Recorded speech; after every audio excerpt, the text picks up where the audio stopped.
College? Classic. Did you say college? Well, sure you did. You know, we've come so far already where college classic campus hits is concerned. My really good friend left before I could get paid and wanted to take her out to dinner. She's a Mormon and she's a beautiful woman. And my neighbor, and she's been there for me ever since I moved in, where other brothers and sisters weren't there for me. Her Mormon ways kicked right in. I'd like to say thank you. You know who you are. I love you very much. Lord, the sin of lying. Do you know what that means? The sin of lying? Well, sure you do. Another definition of superstition, a notion maintained despite evidence to the contrary. This is glaringly obvious with the power of spoken word or word of faith doctrines. Do you know anything about that? Well, let's get down to the nitty gritty here about this, because I mean, when we think about let's try this again. When we think about the power of suggestion, we don't just think about, okay, like you walk by a window and you're with somebody and she says, oh, I love that. Oh, I wish I had the money for that dress. Or my friend's mom, he says, oh, Chris, I'm all out of incense. Gosh, I really love that incense you got. Oh, I get it on eBay for $4.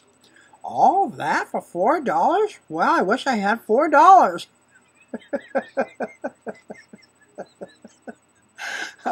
Yeah. Okay, no, I got a good heart. I'll get them for you. So, here we go. We have people running around confessing things that are simply not true. Because remember, no one is ever to confess anything negative. Well, not to man, lest he be a rabbi, a pastor, a padre, or something, right? Okay, so what does that mean, though? I mean, on the real, what does that mean? Well, I'm going to sit here and think about it like Uncle Chavo. Smiles my mustache. Okay, so we have people running around confessing things that are simply not true, because remember, no one is ever to confess anything negative. Whatever happened to the sin of lying?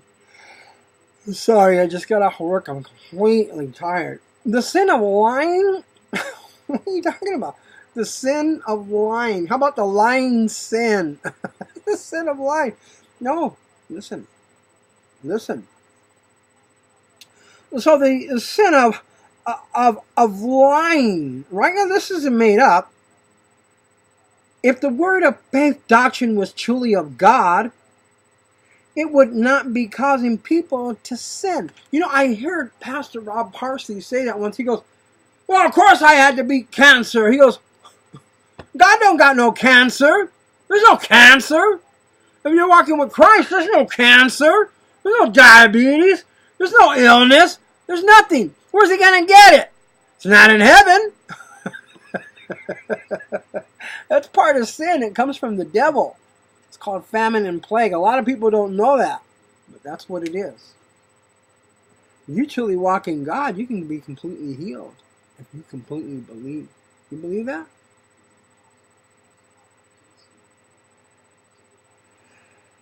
The wicked one, however, will always try to get people wrapped up in sin, purposefully trying to drive a wedge between them and the Lord. Oh yeah, most definitely. And some will claim perfect health when they cannot even get out of bed. I have the Lord Jesus Christ. I had a friend at 412 Church, and I couldn't believe how bad he looked. And Jesus Christ healed him. He's walking. He's back to health. He's not in the men's prayer group no more with a mask on or anything. By the way, 412 group is Calvary Chapel San Jacinto.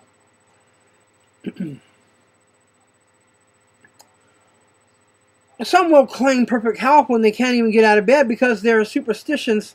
The law tells them that admitting their sickness will doom them to additional sickness, and many will refuse to go to a doctor. My sister's fiance, he, I mean, this guy's got it bad. His one knee is locked this way, the other knee is locked that way. His hand he can't use. He's got one hand, and he'll sit there with one hand. And I feel so sorry for him because he can't even get on disability. They say he can work. My goodness. This country, man, it's really bad. I know another man who got his leg amputated. He's on total disability. He's an alcoholic drug addict. I guess my sister's fiance has to be an alcoholic drug addict before they'll reward him or award him total disability. Oh, you can't do nothing. You're a drug addict. Just here's some money. Go get drunk. Get out of my face. So he tries to work with one hand. I'll change the channel. Like Jimi Hendrix on guitar. But at perfect health, they can't even get out of bed. Many will refuse to go to a doctor. But one ministry states Christian Science makes sickness an illusion, and one overcomes it with correct thinking. It is the same thing in the Word of Faith movement. They believe their body is lying to them. You believe that? This is a part 2, or actually, this is going to be a part 3, so I'm going to ask you to bear with me. These are going to be like 10 minutes, you know.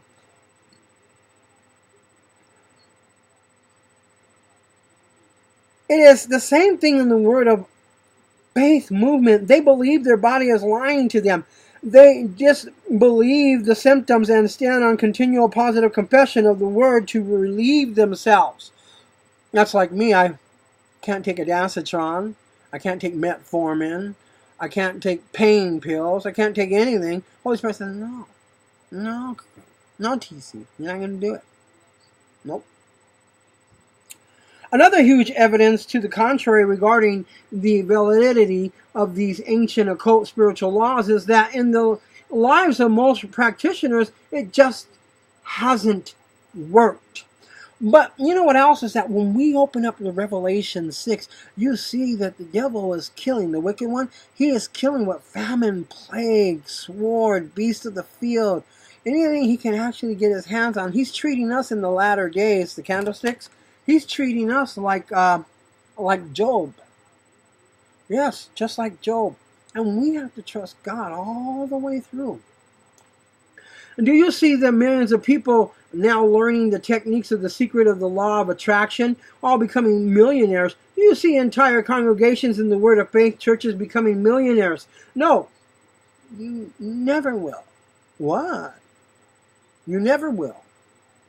The only people getting rich are the so-called preachers, motivational speakers, or New Age gurus who sell you books, tapes, seminars, etc., which teach these lies in the first place, and just follow the money trail to see who really is blessed. I agree with you there, Sister Swaggart, because if you tithe the church and you give from your heart and you're not expecting anything, but you sow that tithe and you don't get healed, then you need to go to another church, because if you believe, you will be healed. I'm TC Bar. This is College Classic Campus Hits. Like I said, no metformin, no Dacitron, not even pain pills. God bless you.